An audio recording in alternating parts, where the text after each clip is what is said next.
क्या हाल है मेरे प्यारे बहन और भाइयों का।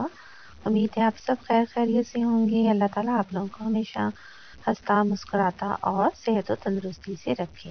तो आज मैं आप लोगों के लिए एक ज़बरदस्त सा जो है वो टोटका लेकर आई हूँ। बहुत नुस्खा ज़बरदस्त है। वो लोग जिनकी याददाश्त कमज़ोर है और वो दिमागी कमज़ोरी का शिकार हैं, उनके लिए बहुत ही आसान टोटका है।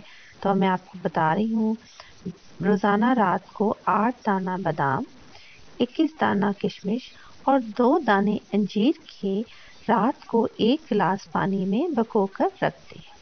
सुबह नहार मुंह आहिस्ता आहिस्ता चबाकर खाएं और ऊपर से 1 कप दूध पी लें। इंशाल्लाह ये नुस्खा हैरत अंगेज तौर पे पट्ठों को ताकत देगा, दिमाग को ताकत देगा, भूली बिसरी बातें याद दिलाएगा। ख़ास तौर पर असाबी कमज़ोरी, हाथों का कांपना इसके लिए बहुत ही मुफीद है। तो उम्मीद है मेरी वीडियो पसंद आई होगी